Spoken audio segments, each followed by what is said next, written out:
So, why did we decide to upgrade our data centers? There were several reasons behind this decision.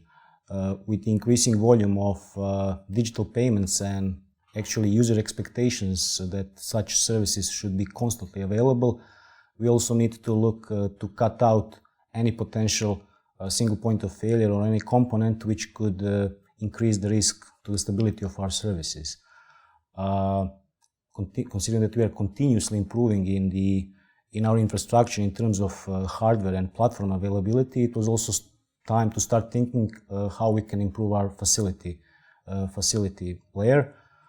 So we did an assessment how far are we to reach Tier 3 standards, which is a, let's say, de facto accepted standard in this facility requirement definition. And it was assessed that we are actually missing some parts and it would be quite costly to try to reach them.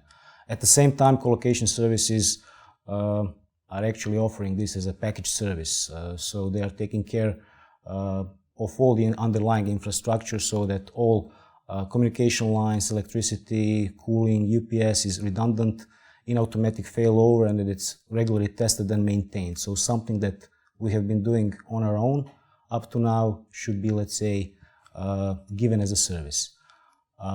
Also, last year was even a practical time to do it. There was one practical opportunity, and that is that we were at the end of a life cycle of data center equipment, so we were facing another, let's say, investment cycle.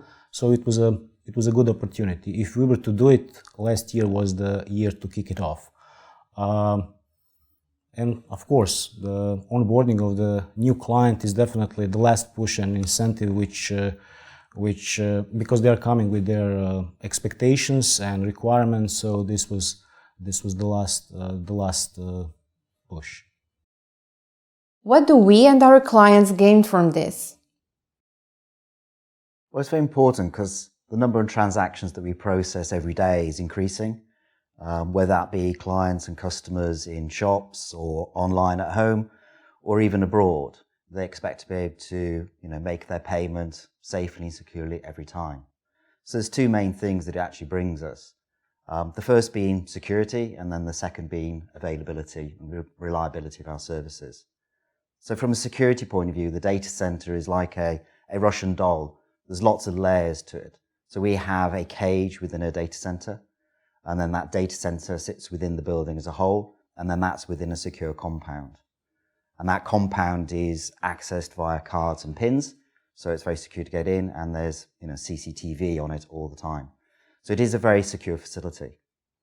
Then from a reliability point of view, as Sasha's mentioned, we have many layers to that. So the equipment uses a lot of electricity, and actually generates a lot of heat as a result of that.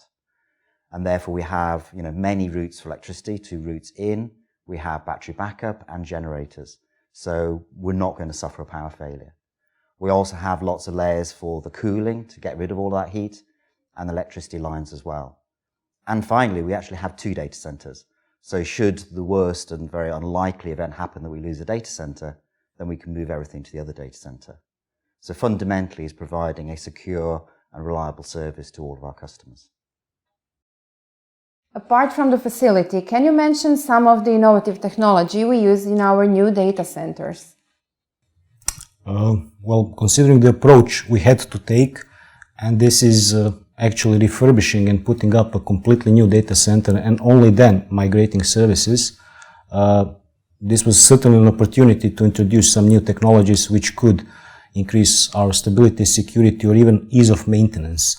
Often data center migrations can be seen as a forklift move from one location to another, but considering that we are 24/7 service provider, it's almost like changing tires on a moving vehicle. So this was not an option. So we are putting up a completely new data center and everything is new.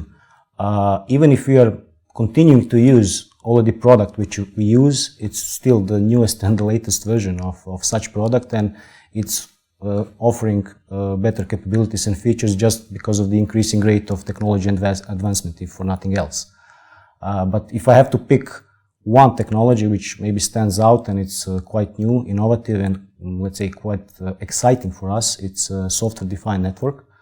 So it's a technology which simplifies network management and offers efficient configuration on a software level. What does this actually mean? So it's a quite powerful tool which, if used in a, let's say, full force, can actually be even a game changer. However, we will be looking to start with small steps, but eventually come to a point where this will help us improve and speed up to streamline data center deployments and how we deliver our applications. In the end, applications should be then easily moved from one location to another, to a cloud, while actually maintaining availability and security all the time. So with this technology, future moves and projects like this would be much easier and smoother.